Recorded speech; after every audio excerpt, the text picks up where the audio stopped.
오늘은 저희가 누가복음 강의 8번째 시간으로 누가복음 2장 8절에서 20절을 통해서 찬송받으실 그리스도, 찬송받으실 그리스도라는 제목으로 하나님의 말씀 증거하겠습니다. 지난 주간에 이제 우리나라 국회 대표단이 일본을 방문했다가 문전박대를 당하고 왔습니다.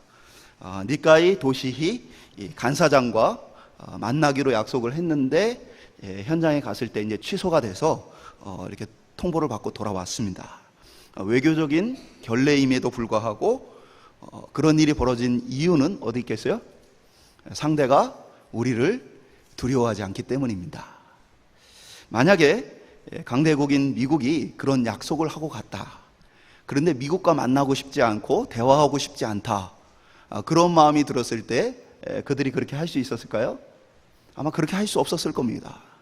그러니까 이러한 일이 벌어진 많은 부분에 사실은 두려워하지 않는다. 어떻게 보면 만만하게 본다라는 부분이라고 얘기할 수 있을 것 같아요. 그런데 이것은 나라와 나라 사이에만 일어나는 일은 아닙니다. 개인과 개인 사이에서도 이러한 일들이 많이 벌어집니다. 힘이 있는 사람과 힘이 없는 사이, 이 사이에서 계속해서 이 땅에 벌어지고 있는 일들입니다. 세상에서의 만남은 힘에 의해서 결정이 되어집니다. 힘 있는 사람들은 힘 있는 사람들끼리 만납니다. 힘이 없는 사람은 때로 억울하고 답답해도 하소연할 곳을 찾지 못하는 경우가 많이 있습니다. 아무리 외쳐도 자신을 도와주지 않는 사람들이 이 땅에 많이 있게 되어지죠. 건강한 세상이란 어떤 것이냐? 바로 그러한 불의함. 건강하지 못한 세상은 바로 그러한 억울한 일을 당해도 해결되어질 수 없는 그런 세상이라고 볼 수 있죠. 우리나라 안에서도 그런 일이 참 많이 벌어집니다. 힘 있는 자들의 횡포, 그리고 힘 없는 자들의 부르짖음에도 불구하고 돕는 손길을 찾기가 어려운 일들. 예를 들면 이제 병원에서 의료사고가 발생해서 제보한 분들이 많이 계십니다. 이 병원 같은 경우 굉장히 폐쇄적인 집단이고, 그리고 자료나 모든 것들을 자기들이 이제 조작하거나 숨길 수 있기 때문에 사실 병원에서 실수하거나 잘못한 것들을 밝혀내는 일은 쉽지 않습니다. 그리고 누가 봐도 잘못했어도 처벌을 많이 안 받게 되어집니다. 누가 봐도 잘못했는데 그런데 처벌은 없다라는 이상한 결정이 많이 나오는 이유가 있는 것이죠. 그래서 어떻게 보면 병원 내부에서 잘못된 일에 대한 공익적인 제보를 하는 것이 필요합니다. 그래야만 증거를 찾을 수 있고 소송을 해볼 수 있는 것이죠. 그런데 우리나라에서는 어떤 일이 벌어집니까? 이러한 제보를 한 사람들을 대상으로 의사협회들이 고발 고소를 합니다. 분명히 병원이 잘못했다라고 인정이 됐는데도, 판결이 그렇게 났는데도 불구하고 고소고발을 합니다. 이유는 무엇입니까? 공익제보를 하면 개인은 시간과 돈과 그리고 여러 가지 불안한 가운데 많은 시간을 보내야 하는 것이죠. 그러니까 공익제보를 해봐야 개인의 피해가 너무 크다는 것입니다. 그러니까 그러한 일들이 이 땅에 일어나고 있는데, 그러나 사회적인 안전장치나 그것에 대한 대책이 사실은 마련되어 있지 않습니다. 우리가 나라와 나라 사이에도 문제가 있지만 우리 개개인의 사회, 또 사회 내부의 많은 부분에서도 사실은 우리 사회가 건강하지 않은 모습들이 상당히 많이 있습니다. 그럼 우리 사회만 그럴까요? 서양에서 공부하시는 분들을 보면 그런 얘기를 해요. 백인들은 친절하게 대해준대요. 근데 집에 돌아와서 자기가 일 처리하는 동안 만났던 이 백인들이 이렇게 하고 저렇게 하고 뭘 갖고 오라고, 그래서 친절하게 얘기해줘서 그걸 다 하고 나서 나중에 좀 알고 나고 보면은 나를 무시했구나 라는 생각이 든대요. 근데 반면에 이제 흑인들은 이 동양인들 향해서 그냥 대놓고 무시를 한다는 거죠. 앞에서 막말을 하고 앞에서 막대하고. 근데 백인들은 친절하게 대해줬는데 집에 와서 생각해 보니까 기분이 나쁜 거예요. 뭐요? 그러니까 세상은 힘 있는 자들이 이 자신들이 원하는 대로 많은 행포를 부리게 되어져 있습니다. 그것이 인간의 죄성이기 때문에 그것이 어느 곳에 가도 사실은 많이 나타나는 것이고, 사회가 더 악하면 악할수록 더 분명하게 보여지는 것이죠. 얼마나 세련되게 포장되었느냐, 아니면 날 것 그대로 보여지느냐의 차이지, 인간의 죄성에서 나오는 이런 권력과 탐욕에 의해서 움직여지는 것은 크게 다르지 않습니다. 우리는 지난 시간에 이 가이사 아구스도의 나라와 그 로마와 하나님의 나라, 그리스도의 나라와의 차이가 무엇인지를 살펴봤습니다. 힘 있는 자들이 강압적인 힘에 의해서 분쟁을 다스리고, 그리고 서로 다투지 않는 이 평화는 어떤 평화라고 말씀드렸어요? 많은 사람들의 희생과 눈물과 꿈을 짓밟은 그러한 거짓 평화라고 말씀을 드렸어요. 반면에 그리스도의 평화는 가난하고 소외되어진 많은 이들에게 찾아와 그들을 건져주는 참된 평화라고 말씀을 드렸습니다. 오늘 저희가 예수님의 이 땅에 오심을 통해서 진정한 평화의 왕으로서 그리스도의 모습에 대해서 조금 더 함께 살펴보기를 소망합니다. 먼저 한번 따라해 보겠습니다. 소외된 사람도 부르시는 그리스도. 로마 황제 아구스토가 태어났을 때에 사람들이 그를 구주라고 불렀습니다. 구주라고 불렀습니다. 가장 먼저 로마 원로원 그리고 귀족들에게 그 사실이 공포되었고, 그 사람들이 많은 선물을 보내고 축하하는 자리가 있었습니다. 그리고 나서야 많은 백성들에게 이 소식들이 들려졌습니다. 그런데 이제 오늘 본문에 보면, 어떻게 보면 온 세상을 만드시고 다스리시는 예수님께서, 그리스도께서 이 땅에 오셨을 때에 누가 축하하고 누가 그 기쁜 소식을 먼저 듣게 되는가, 성경에 보니까 권력자들이나 힘 있는 사람이 아니라 오늘 본문은 목자들이라고 표현을 하고 있습니다. 목자들. 목자하면 저희는 굉장히 기독교적인 의미로 굉장히 이 포장이 많이 되어져 있습니다. 목자하면 어떤 생각이 떠오르세요? 우리 많은 그림들에 보면 예수님이 이런 하얀 옷을 입고 어린 양을 하나 가슴에 품에 안고, 그리고 뒤로는 이 시냇물이 있고, 그리고 푸른 초장이 있고 양들이 있는 모습을 보게 되어집니다. 거룩하고 순결하고 굉장히 어떤 우아한 그러한 목자의 모습을 생각하는데, 사실은 목자란 아주 비천한 직업으로 분류되었습니다. 그리고 사실은 흰 옷을 입어도 그 하얀색을 유지할 수가 없는 것이 목자의 삶입니다. 왜 그렇습니까? 물론 이제 이 한 곳에 거주하면서 낮에 양을 풀었다가 저녁 때 양을 양부리 안으로 들여보내는 일이 있기도 합니다. 그러나 기본적으로 이스라엘의 이 기후는 건기와 우기로 나눕니다. 그러니까 비가 올 때에는 집 앞에서 양을 칠 수 있지만, 비가 오지 않는 시기가 되어지면 이 양떼를 몰고 높은 산을 찾아갑니다. 그러면 높은 산에는 비가 오지 않아도 이슬에 의해서 이 식물이 자라납니다. 그래서 산속에서 이들을 키워가는 것이죠. 그러면 이 건기가 되어지면 몇 달 동안 이들은 밖에 나가 생활을 하게 되어지는 것이죠. 그러면 씻을 때도 제대로 없고, 또 양이 새끼를 낳기도 하고, 양이 병들어 쓰러지기도 하고, 그런 것들을 돌보다 보면 이 똥이고 뭐고 더러운 것들이 온몸에 가득합니다. 그리고 씻는 것도 불편하고, 그리고 자기 자신을 꾸미는 것도 어렵기 때문에 냄새나고, 이러한 이 밖에서 잠을 자야 하는 불편한 직업이 바로 목자, 바로 양치기의 직업입니다. 창세기 46장에 보면 기근 가운데의 요셉이 가족들을 이집트, 애굽으로 데려올 때에 이런 대화가 있습니다. 46장 33절, 34절에 보면, 바로가 당신들을 불러서 너희의 직업이 무엇이냐 묻거든 당신들은 이르기를 주의 종들은 어릴 때부터 지금까지 목축하는 자들이온데 우리와 우리 선조가 다 그러하니이다 하소서. 애굽 사람은 다 목축을 가증히 여기나니 당신들이 고센 땅에서 살게 되리이다. 애굽 사람은 한 사람도 빠짐없이 다, 모든 사람이 목축하는 자들을 가증히 여긴다. 가증히 여긴다는 건 뭐예요? 천하게 여긴다는 의미를 가지고 있습니다.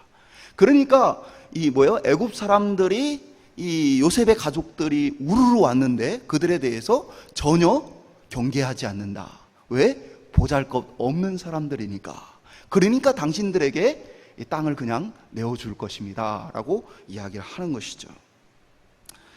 애굽 사람들도 목축을 가증히 여겼고, 그리고 이것은 애굽뿐 아니라 모든 나라에서 이 목축하는 일을 가증히 여겼습니다. 왜? 힘들고 어려운 일이었기 때문에 그렇습니다. 이들은 저녁이 되어도 성 안으로 들어갈 수가 없었습니다. 왜냐하면 이들은 도둑 취급을 받았습니다. 그러니까 이 목축을 하다 보면 양떼를 이끌고 먼 지역에 가서 이 목축을 하게 되어져요. 근데 가족들 중심으로 이 구성되어져 있는 어떤 도시에 가게 되어지면 이들은 이방인과 나그네입니다. 그러니까 이들이 이 신뢰를 받지 못하기 때문에 성 안으로 들어갈 수가 없는 거예요. 그러니까 이들은 성 밖에서 지내며 어떻게 보면 필요한 것들을 성 근처에 가서 사고 또 양을 돌봐야 하는 그런 삶을 살고 있었던 것이죠. 그러니까 이들의 삶의 모습은 피곤하고 많은 사람들이 봤을 때에 도둑일지도 모른다, 떠돌이다라는 이 취급을 받아가며 살았던 이 사람들인데, 그러한 이들을 향해서 천사들이 나타나 그리스도의 나심을 알리고 그리스도께 가서 경배하라고 그들에게 말씀하십니다. 그러니까 8절에 보면 어떻게 기록되세요? 그 지역의 목자들이 밤에 밖에서 자기 양떼를 지키더니. 그러니까 뭐예요? 집에서 편안하게 쉬고 있는 목동들이 아니고 지금 밖에 나와서 양떼를 돌보고 있는 처지에 있는 이 모습을 보여주는 것이죠. 편안한 잠자리와 안락함을 누리지 못하는 그들 가운데 하나님께서 그들을 불러 하나님께 영광 돌리게, 그리스도께 영광 돌리게 하는 일에 사용하시게 되어집니다. 바로 다윗의 동네에 구주가 나셨다는 소식을 알려주시는데, 구주라는 이 표현은 이 복음서의 요한복음과 오늘 누가복음 딱 2번만 표현되어져 있는 단어입니다. 헬레인과 로마인들에게는 이 단어가 굉장히 익숙한 단어입니다. 왜냐? 정치 지도자, 군사적인 지도자를 뛰어넘어서 신적인 존재와 같은 특별한 존재를 가리키는 표현입니다. 단순히 대통령을 가리키는 표현이 아니고 특별한 존재. 그래서 로마에서는 줄리어스 시저를 가리켜서 이 구세주라고 불러왔습니다. 그들에게 익숙한 이 단어를 그리스도께 붙였습니다. 왜 그렇습니까? 그리스도께서 진정한 해방자와 이 석방자, 그들을 건져주실 분이었기 때문입니다. 그래서 이 표현을 통해서 의도적으로 뭐 하고 있는 거예요? 가이사와 그리고 이 그리스도를 비교하고 있는 거예요. 세상의 왕과 그리고 하나님의 진정한 이 땅의 이 왕과 세상의 왕을 함께 비교하고 있는 것이죠. 그리스도께서는 이 땅의 해방자로서 가난한 자와 소외된 자들을 위해 오셨어요. 그래서 누가복음 4장 18절 19절은 예수님이 왜 이 땅에 오셨는지 이렇게 설명합니다. 주의 성령이 내게 임하셨으니 이는 가난한 자에게 복음을 전하게 하시려고 내게 기름을 부으시고 나를 보내사 포로된 자에게 자유를, 눈먼 자에게 다시 보게 함을 전파하며 눌린 자를 자유롭게 하고 주의 은혜의 해를 전파하게 하려 하심이라 하였더니, 예수님이 이 땅에 오신 목적을 뭐라고 했어요? 가난한 자, 포로된 자, 눈먼 자, 눌린 자, 이러한 자들에게 복음을 전하기 위해 오셨다. 정확하게는 이러한 자들에게도 복음을 전하기 위해 오신 것이죠. 복음이란 이 예수님이 오시기 전까지 어떤 단계입니까? 항상 그 복음은 종교 지도자들에게 전해졌고 종교 지도자들이 그 백성들에게 전달해 주었습니다. 그런데 이 종교 지도자들이 부패하고 타락하니까 이 복음이 가난한 자들에게 전해집니까? 전해지지 않습니까? 전해지지 않게 되어졌던 것이죠. 예수님이 이 땅에 오신 것은 그러한 종교 지도자들을 통해서가 아니라 바로 그 가난한 자들과 소외된 자들에게 직접 복음을 전하시고 그들을 건져주시기 위함이었다는 것이죠. 세상은 힘 있는 사람을 좋아하고 그들을 초대하고 그들과 어울리기를 즐거워합니다. 그러나 그리스도께서는 가난한 자들과 소외된 자들에게 직접 찾아오시며 그들을 불러주시는 분입니다. 자격 없는 자들을 불러서 하나님의 영광스러운 도구로 사용하시는 분이십니다. 그래서 어떻게 보면 교회는 또 그리스도인은 세상이 가지고 있는 이 기준을 추구하고 따라서는 안 됩니다. 세상적인 기준과 같이 성공하거나 뛰어난 사람, 이러한 사람을 추구하는 것은 성경과 전혀 다른 메시지예요. 그러나 복음이 세속적으로 변질되어서 교회 안에서도 이런 생각을 갖게 되어집니다. 그리고 교회 안에서도 이러한 사람들이 존경을 받고 관심을 받게 되어집니다. 교회 안에서도요, 많은 사람들에게 주목을 받고 인정을 받는 사람은 무언가 많이 하는 사람이에요. 그러니까 많이 뭔가를 하게 되어지면 사람들이 좋아하고 그를 바라봅니다. 제가 다녔던 어떤 교회는 부자들이 11조를 하지 않습니다. 그런데 교회에서 어떤 봉사나 헌신을 하거나 사람들을 대접하는 일에는 굉장히 많은 돈을 사용하는 모습 보게 되어집니다. 왜 그렇죠? 11조를 하는 건 이 헌금을 누가 얼마 하는지 공개되지 않기 때문에 자신에게 영광이 안 돼요. 그런데 사람들에게 밥을 사주거나 어떤 기관에 후원을 하는 것들은 눈에 보여지고 알려지는 겁니다. 그러니까 그 일들을 위해서는 돈을 아끼지 않지만 자신의 이름이 드러나지 않는 일에는 침묵하는 모습이죠. 정확히 말하면 뭡니까? 하나님께 드리는 거에는 인색하고 사람들에게 부와 명예를 쌓는 데는 열심인 것이죠. 잘못된 신앙입니다. 왜 그렇게 하겠어요? 사람들이 그것을 추앙하고 좋아하기 때문이에요. 사람들이 그 사람을 높여주고 대단하다고 여기기 때문인 것입니다. 교회 안에서도 자꾸만 그러한 모습들이 드러나서 성공하라고 얘기해요. 자녀들에게 열심히 공부하고 열심히 사업을 하고 열심히 일을 해서 성공해라. 그러면 성공하면 많은 사람들에게 영향력을 끼칠 수 있고 그 자리에서 하나님께 영광을 돌리며 많은 사람을 하나님께로 인도할 수 있지 않겠느냐라고 이야기합니다. 철저하게 잘못된 생각입니다. 물론 우리가 부름받은 자리에서 땀 흘리고 수고하고 최선을 다하는 일은 마땅한 것이지만, 그러나 우리는 무엇이 되거나 어느 자리에 오르는 것이 목표가 될 수 없는 사람들입니다. 우리는 우리가 땀 흘리고 수고한 모든 일의 결과를 하나님께 맡기고 하나님의 부르심을 따라 살아가는 사람들입니다. 내가 땀 흘리고 수고했는데 좋은 결실이 맺혀지지 않는다. 그래도 땀 흘리고 수고하는 것이 우리의 모습입니다. 그러나 많은 사람들은 자꾸만 성공해야 된다라는 이야기를 하고 교회 안에서까지 성공에 대한 것들을 부추기는 모습을 보게 되어집니다. 그러나 오늘 본문에 그리스도의 나심 가운데 부름받은 이 사람들, 쓰임받은 이 사람들은 누굽니까? 세상이 보기에 성공하지 못한 사람이었고 밤에 집에서 편히 잠을 청할 수 없는 사람들이었습니다. 하나님은 의도적으로 그들을 불러서 사용하십니다. 그들을 향해서 이야기하셨습니다. 구주가 구유에 계실 것이다. 구유에 낳은 아기가 바로 그리스도일 것이다. 그것이 표적이다. 그것 가운데는 뭐가 담겨져 있는 것입니까? 바로 높은 자리에 있는 분이 아니라 낮은 자리에 오신 그리스도를 말하는 것이죠. 한번 옆에 계신 분들에게 한번 이렇게 얘기했으면 좋겠어요. 지금도 충분히 쓰임받을 수 있습니다.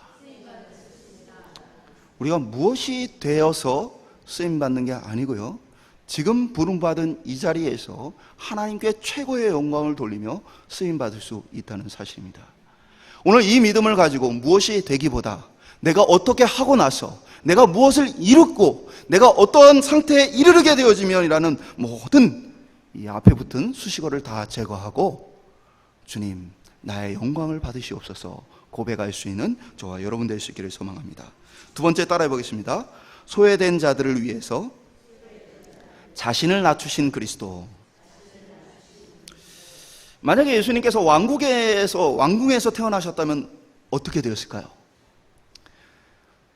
비천한 이 상태에 있는 이 목자들이 왕궁에서 태어난 예수님을 바라보고 경배하고 찬양 드릴 수 있었을까요? 불가능한 일이죠. 예수님의 얼굴조차도 보지 못했을 것입니다. 아니 가까이도 가지 못했을 것입니다.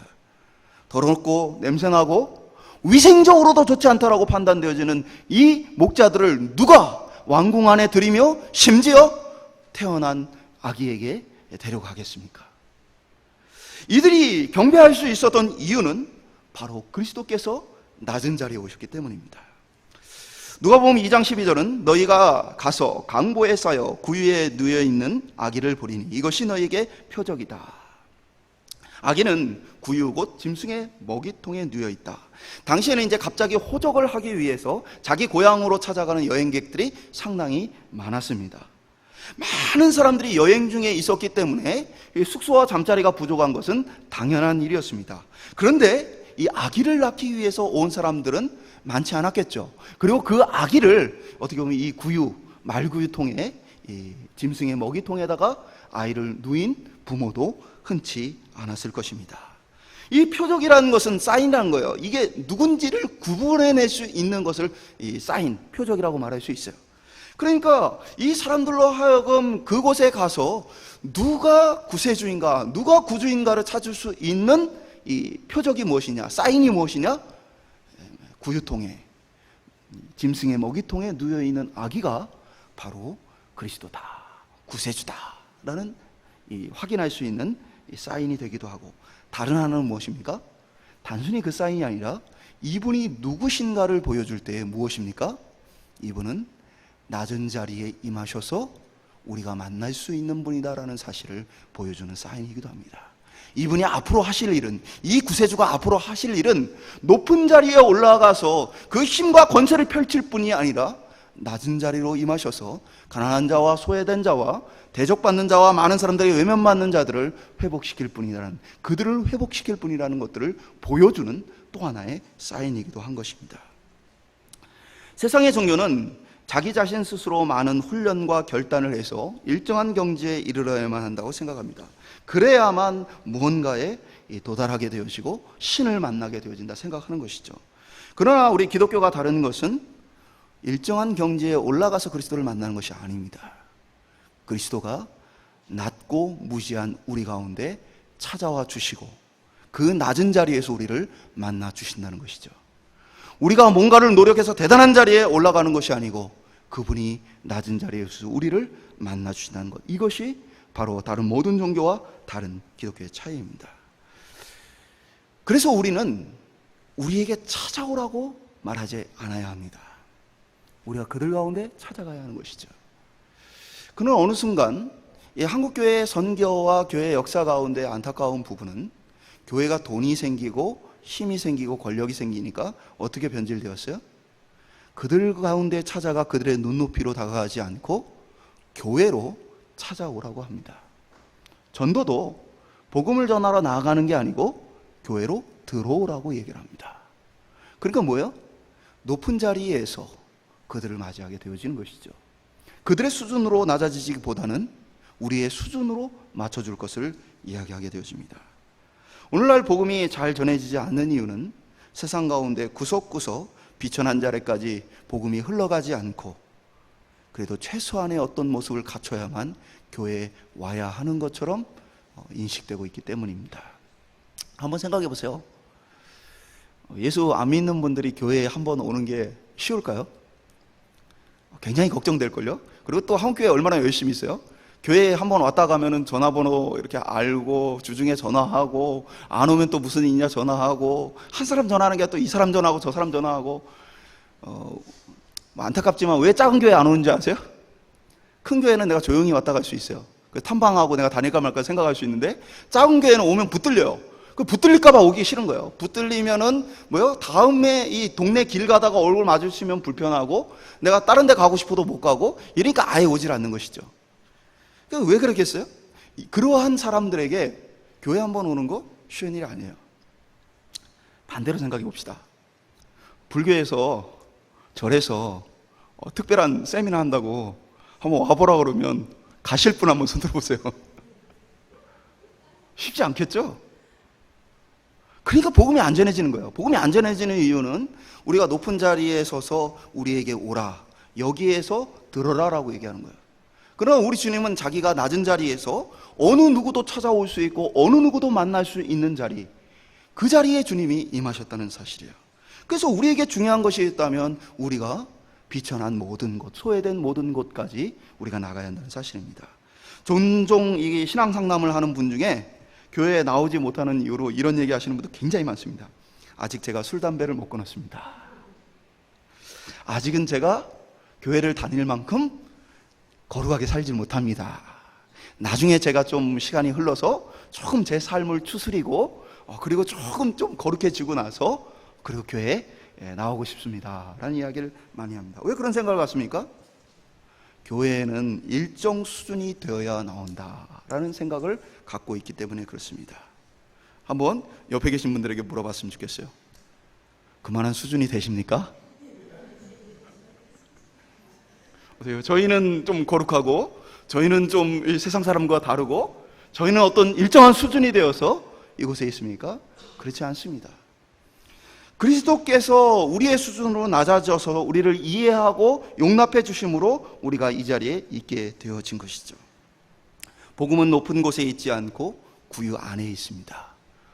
복음은 높은 곳에 거하지 않고 많은 사람들이 접근할 수 있는 그 자리에 있습니다. 우리가 그리스도 안에서 회복되어졌다는 것은 그리스도와 같이 낮아진 자리와 겸손한 자리에 선다는 것입니다. 그리고 다른 한편으로 우리가 그리스도를 만나는 자리는 거룩한 자리가 아니고 우리의 삶의 모든 영역이라는 사실입니다. 사람들이 이렇게 생각합니다. 내가 죄를 짓거나 내가 영적으로 좀 피폐하거나 충만하지 않을 때가 되어지면 그리스도께서, 하나님께서 내게 멀리 계시다 생각을 합니다. 그는 자신의 마음일 뿐이고요, 하나님은 항상 우리와 함께 계십니다. 우리가 죄 짓는 중에도, 우리가 연약한 중에도 그곳에서 우리를 붙들고자 하시는 것이죠. 우리를 떠나고 계신 거 아니고 우리를 돌이키고자 하시는 겁니다. 다만 우리가 주님을 멀리하고 있는 것이죠. 오늘 저희들 가운데 어떤 상황과 어떤 형편에 있더라도 우리 곁에 계신 그리스도를 바라볼 수 있기를 소망합니다. 내가 좀 뭔가 회복하고 나서, 내가 좀 이 죄로부터 좀 벗어나고 나서, 내가 좀 어떠한 좋은 모습을 가지고 나서가 아니고, 지금 실패하면 실패한 그대로, 지금 부족하면 부족한 그대로 우리를 만나주시는 그리스도 앞으로 마음을 돌이킬 수 있는 저와 여러분들 있기를 소망합니다. 마지막으로 따라해 보겠습니다. 찬양 받으시는 그리스도. 13절과 14절은 이렇게 기록합니다. 홀련히 수많은 천군이 그 천사들과 함께 하나님을 찬송하여 이르되, 지극히 높은 곳에서는 하나님께 영광이요 땅에서는 하나님이 기뻐하신 사람들 중에 평화로다.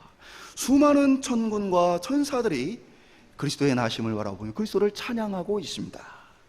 모든 영광과 존귀를 받고 계십니다. 그리고 2장 20절에 보면 목자들은 자기들에게 이르던 바와 같이 듣고 본 그 모든 것으로 인하여 하나님께 영광을 돌리고 찬송하며 돌아가니라. 목자들도 예수님을 찬양하는 모습을 보게 되어집니다. 찬양을 받는 것 자체가 목적이었다면요, 힘과 권세를 가지고 있으면 됩니다. 힘과 권세를 가지고 있으면 세상의 사람들이 무릎 꿇고 영광을 돌리게 되어 있습니다. 그래서 세상의 왕이 행차할 때는 어떻게 되어집니까? 많은 사람들이 나팔을 불고 큰 소리로 외치며 수많은 호위된 이 군병들과 함께 그 자리를 지날 때 많은 일반 사람들은 무릎을 꿇고 머리를 조아립니다. 그리고 고개 한번 드는 것이 쉽지 않습니다. 그들은 경배하며 찬양하며 왕을 맞이하게 되어집니다.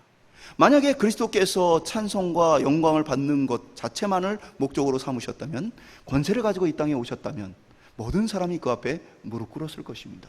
그러나 오늘 그리스도는 어떻게 오셨습니까? 강보에 쌓여서 어린아기의 모습으로 사람들, 어린아이들이 누울 수 없는, 어떻게 보면 말먹이, 이 소먹이, 이 먹이통에 누워있는 모습을 보게 되어집니다. 그러니까 스스로 자신이 가진 권세와 능력을 감추어 오셨다는 거예요. 아주 보잘것없는 모습으로 이 땅에 오셨다는 것입니다. 예수님은 결코 그렇게 보잘것없는 분이 아닙니다. 왜? 13절이 말하고 있는 것처럼 수많은 천군과 천사가 찬양을 들리고 영광을 올려드리는 분입니다. 그 모든 것을 받기에 합당한 분입니다. 그 어마어마한 분이 이 땅에 오실 때에 목자들의 눈에 어떻게 비쳤어요? 힘없는 아기의 모습으로 오셨어요. 많은 나라들 속에 있는 전설들을 보면 신들이나 요정들이나 어떤 능력이 있는 사람들이 꼭 어떻게 나타나요? 보잘것없는 사람의 모습으로, 나그네의 모습으로 나타납니다. 변장을 하고 방문을 해요. 그 이야기들이 하나같이 그런 이유가 어디 있어요? 이들이 그렇게 변장을 하고 있는 목적은 어디 있습니까? 그들의 진짜 모습을 보기를 원하는 것이죠. 마장에 이들이 가지고 있는 권세와 힘을 가지고 오게 되어지면 모든 사람들이 친절하게 되어 것이고, 모든 사람이 영접할 것이고, 모든 사람들이 그들을 맞이할 것입니다. 그러나 그들이 보잘것없는 모습으로 나왔을 때에 그들의 진짜 모습이 드러나게 되어진다는 것이죠. 우리 그리스도 예수는 찬송받기에 합당한 분이십니다. 그러나 우리 그리스도는 세상의 왕들과 같이 그저 거짓된 찬송과 영광을 받기보다는 진정한 자기 백성의 고백을 받기 원하신 분이라는 사실이에요. 그래서 우리 주님은 가지고 계신 권능과 능력을 우리에게 항상 펼쳐 보이는 분이 아니라는 사실입니다. 제가 누누이 말씀드리지만 우리 주님께서 자신이 가진 권능과 능력을 막 보여주시면 얼마나 전도하기가 쉽겠어요. 그렇죠? 예를 들면 내가 예수 믿고 갑자기 뭐로 또 맞고, 갑자기 안 되던 사업도 잘 되고, 가정도 회복되어지고, 병도 낫고, 예수 믿고 나서 모든 게 그냥 모든 사람이 보기에 다 잘 돼버리면, 그러면 얼마나 전도하기가 쉽겠어요. 야, 너 그렇게 찌질하게 살지 말고 예수님 믿어라 한마디만 해도, 심지어는 내가 말을 안 해도 달려와가지고 좀 예수 좀 믿게 해달라고 사람들이 매달릴 거예요. 그런데 왜 주님은 그렇게 하시지 않죠? 진심으로 그리스도를 믿고 따르는 이들의 고백을 받기 원하시기 때문입니다. 종종 제가 목회를 하다 보면요, 저에게 좀 강압을 해달라는 분들이 계세요. 동기부여나 아니면 좀 협박을 해달라고 그러는 친구들이 생겨요. 뭐냐면 리더들이 이렇게 막 이렇게 신앙생활을 하는 중에 자기 따르는 지체들을 말을 안 듣는 거예요. 그리고 자기 멋대로만 하는 거예요. 그러면 참 목사님이 좀 강하게, 그러면 안 된다고 막 호통도 치고, 그리고 뭐 이렇게 막 때로는 막 심하면 저주도 좀 하고 이러면 좋겠어요. 그러면 얼마나 말 잘 듣겠어요. 근데 왜 그렇게 하지 않죠? 그렇게 하면 두려움과 위협에 의해서 순종은 할 수 있어요. 그러나 하나님 받으실 만한 것은 하나도 그 속에 없을 수 있습니다. 그러니까 교회는 나오고 뭐 예배도 드리고 뭐 헌금도 드리고 헌신도 드리고 그렇게 하지만 사실은 하나님과 아무 관계없는 것들이 넘쳐날 수 있다는 거예요. 그래서 신앙생활의 중요한 것들은 무엇입니까? 스스로 결단하고 하나님 앞에 드려지는 것입니다. 그러면 스스로 결단하고 하나님께 드려지는 일들이 항상 잘 될까요? 옆에 계신 분들에게 가만두면 항상 잘 하시나요? 한번 물어보겠습니다. 그래서 우리 주님이 이 땅을 다스리시며 우리와 함께 하시는 이 원리를 살펴봐야 돼요. 주님은요, 먼저는 기다리십니다. 기회를 주십니다. 그를 돌이킬 수 있도록, 스스로 할 수 있도록 하십니다. 그러나 그것이 도저히 되지 않을 때에 비로소 자신의 권능과 능력을 나타내 보이심으로 자기 백성을 건져주십니다. 왜냐하면 버릴 수 없기 때문에. 그러니까 우리에게도 주님이 하시는 일은 어때요? 우리 일상생활에서 항상 우리가 기도하고 항상 우리가 바라는 대로 모든 것이 응답되어지고 이루어질까요? 그렇지 않아요. 그래서 때로는 하나님의 권능과 능력을 감추십니다. 자신이 가진 힘들을 보여주시지 않습니다. 그래서 우리 가운데 때로는 하나님 계시지 않는 것처럼 보여질 때가 있고, 예수님이 어디 계신가 때로 낙심할 때가 찾아옵니다. 그때 비로소 우리에게 뭐가 나타나는 거예요? 내가 그리스도를 인격적으로 신뢰하고 있는가가 나타나게 되어진 거예요. 인격적으로 신뢰한다는 이야기는 눈에 보이지 않고 나타나지 않고 우리가 알 수 없어도 확고하게 그것을 믿고 있다는 것을 이야기합니다. 그러나 많은 사람들은 그저 눈앞에 보여지고 드러나고 나타나는 것들을 찾고 구합니다. 그래서 잘못된 신앙의 또 다른 모습은 어떻게 나타납니까? 협박하는 거예요. 이단들이 하나같이 하는 게 다 뭐예요? 종말에 가까웠다는 거예요. 그 협박하는 거예요. 너 그러다간 큰일 난다. 너 그러다가는 이제 멸망당한다. 그러니까 너 이제 그렇게 살면 안 되고 와서 모든 걸 다 바쳐라. 모든 걸 다 헌신해라. 라고 얘기하는 것이죠. 겁박하는 거예요. 겁박하는 그 폭력에 의해서 사람들이 그의 종되어지고 노예가 되어지는 것이죠. 그러나 그것은 하나님 방법이 아니에요.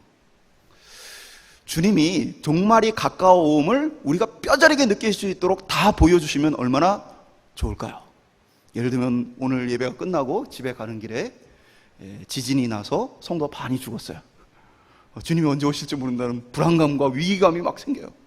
다음 주에는 전쟁이 나가지고 또 막 죽어요. 그러면은 얼마나 신앙생활 여러분 열심히 하겠어요? 교회에 빠지면 갑자기 벼락 맞고, 교회에 빠지면 갑자기 사업 망하고, 그러면 얼마나 교회를 열심히 다닐 수 있겠어요? 근데 왜 하나님이 그렇게 안 하세요? 그렇게 폭력과 억압과 능력에 의해서 펼쳐지는 것들은 진실한 것이 아니기 때문입니다. 주님은 자신의 권능과 능력을 어느 날에는 우리에게 보여주실 거예요. 그때는 바로 어느 때입니까? 주님이 이 땅을 심판하시기 위해서 오실 때, 그때는 자기의 권세와 능력을 가지고 오실 것입니다. 그러나 그 전까지 주님은 이 땅을 어떻게 다스리세요? 자신의 능력과 권능을 숨기고 감추시며 진정한 자기 백성을 찾아 나선다는 사실입니다. 그래서 오늘도 우리 주님은 우리의 찬양받기를 원하시고요, 우리의 믿음의 고백을 받기를 원하세요. 그러나 그것이 누군가에 의해서 강압되어서 왜 그렇게 하지 않느냐라고 해서 하는 것이 아니고, 왜 그렇게 살지 않느냐, 왜 그렇게 결단하지 않느냐라고 누군가가 얘기해서가 아니고, 우리의 심령 가운데 그리스도를 사랑하는 마음으로 스스로 결단하고 일어나기를 기다리신다는 사실입니다. 말씀을 맺도록 하겠습니다. 오늘 우리는 자격 없는 중에 부르심을 받았습니다. 우리가 자격이 있어서 부르심을 받은 것이 아니고 우리를 그저 사랑하심으로 선택하여 부르셨습니다. 그리고 주님은 우리를 만나주시기 위해서 죄인된 우리의 수준까지 낮아지셨습니다. 내가 죄 가운데 거할 때거나 내가 연약한 가운데 거할 때나 내가 심령의 답답함을 느낄 때나 그때 하나님 멀리 계신 것이 아니고 우리 그리스도 우리의 구주는 내 곁에 계십니다. 나를 안타까운 마음으로 붙들어 주시며 나를 위해 중보하시고 나를 위해 기도하시며 타락하고 연약하고 부족한 나를 포기하지 않고 내 옆에 계신다는 사실이야. 우리가 그분께로 나아가면 됩니다. 주님은 그 모든 사랑을 통해서 진정으로 우리의 마음 가운데 주님을 사랑하는 마음으로 주님께 찬송 드리기를 원하십니다. 단순히 겉으로 보여지는 많은 일들을 원하시는 게 아니고 우리의 진정한 믿음의 고백과 마음을 받기를 원하십니다. 그래서 때로는 자신의 능력을 보여주지 않고 때로는 묵묵히 우리가 어떻게 하고 있는지를 지켜보시는 거죠. 그 자리에서 우리가 무언가를 얻거나 무언가를 잃어버리기 때문이 아니라 그리스도를 사랑함으로써 신앙생활할 수 있고 그리스도를 사랑함으로써 하나님께 찬송을 드릴 수 있는 저와 여러분 될 수 있기를 소망합니다. 옆에 계신 분들에게 이렇게 얘기했으면 좋겠어요. 강요하지 않을게요. 다만 당신을 위해 기도하겠습니다. 오늘 우리 오포중앙교회가 강요하고 위협하고 협박하고 어떤 교회들처럼 출석부 체크해가지고 이렇게 평가하고 이런 교회가 아니고 진심으로 그리스도를 사랑하고 스스로 결단하여 한 걸음 한 걸음 주님을 더 깊이 만나가는 하나님께 진짜 찬송을 드리는 그런 교회, 그런 성도 될 수 있기를 주님의 이름으로 축원드립니다.